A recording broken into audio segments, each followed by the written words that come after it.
नमस्ते, राम राम। आज नरक चतुर्दशी है। इसको रूप चतुर्दशी भी कहते हैं। आज के दिन भगवान जी ने नरकासुर का वध किया था, इसलिए इसको नरक चतुर्दशी के नाम से जानते हैं। बहुत पुराने समय में इसकी कहानी, नरकासुर नाम का एक राजा था। वो सबको बहुत तंग करता था। उसने देवताओं की माता अदिति के आभूषण छीन लिए थे। वरुण देवताओं का छत्र छीन लिया था। उनके ऊपर छत्र था वो छीन लिया था। मंदराचल के मणि पर्वत पर अपना कब्जा कर लिया था और उसने 16,100 कन्याओं का अपहरण भी किया था और उन्हें बंदी बना लिया था। नरकासुर के अत्याचारों से सब लोग बहुत परेशान हो गए थे, तो श्री कृष्ण जी के पास गए थे। श्री कृष्ण जी ने आज के दिन, नरक चतुर्दशी के दिन ही उस राक्षस को मारा था और सबको सब चीज़ वापस की थी और उन कन्याओं को भी छुड़ा लिया था। पर देवता कहने लगे अब इन कन्याओं का क्या होगा, कोई इनसे शादी नहीं करेगा ना, कौन रखेगा इनको, समाज में कोई स्वीकार नहीं करेगा। तो श्री कृष्ण जी ने इन कन्याओं को समाज में सम्मान दिलाने के लिए इनसे विवाह कर लिया था।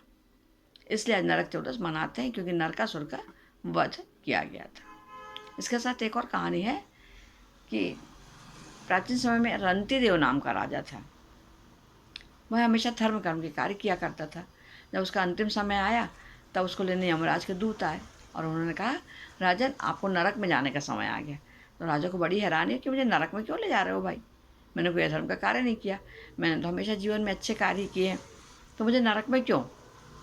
तो उन्होंने इस प्रश्न का उत्तर दिया कि आपने एक बार अपने महल से एक ब्राह्मण को भूखा ही भेज दिया था, उसको भोजन नहीं कराया था, इसलिए आपको नरक में जाना पड़ेगा। तो राजा ने माफ़ी मांगी और कहा, अपनी गलती सुधारने के लिए मुझे थोड़ा सा समय दे दीजिए। यमराज मान गया। उन्होंने कहा, ठीक है जाओ, मैं तुमको समय देता हूँ।